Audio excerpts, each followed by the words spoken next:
Hampas lupa ka, Enggoy! Mahiya ka sa balat mo. Nung nakilala ko to, napasabi ako na posible pala to. May lamay o wala, nagpapagpag kayo. Nung nagdaan na undas. Nego, may tanong ako, maging tapat ka sa akin. Sa simenteryo, ilang patay ang nagawa mong agawan ng pagkain? Lumabas ka nung nakaraang undas. Miski kandila, wala kang dala. Tapos pag uwi mo, may mga bit-bit kang pagkain, nakastyro pa. Ayos ah. Ano, mata pobre ba?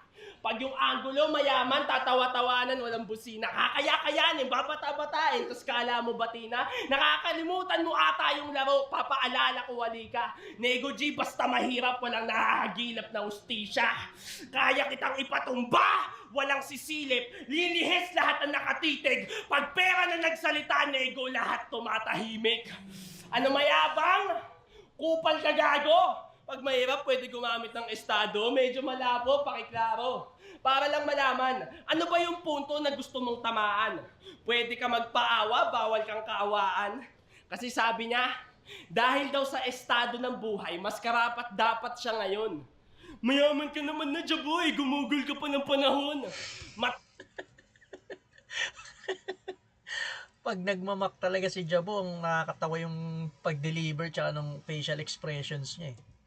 Ang haba ng setup dito ni Jabo pero feeling ko ang ganda ng magiging punchline niya. Hindi ko pa sure pero ang ginagawa niya is yung ang pinupunto niya is yung mga pinagsasabi ni Nego G. Na napansin ko rin ginawa ni Nego G sa mga rounds niya, yung parang nagpapaawa nga siya ng konti. Yung yung sinadya ilang beses niya na raw dinala yung hate. Yung parang 8 buwan niya raw kinimkim yung hate or yung mga lait. Yan. Parang may mga ganong lines si Nego G, yung mga paawa nga. Ngayon, hindi ko alam yung sinasabi ni Jabo na sinabi ni Nego G na deserve niyang manalo dahil sa estado ng buhay. Hindi ko sure kung saan niya sinabi yun, pero pakinggan natin yung storytelling dito ni Jabo. Ano ba yung punto na gusto mong tamaan?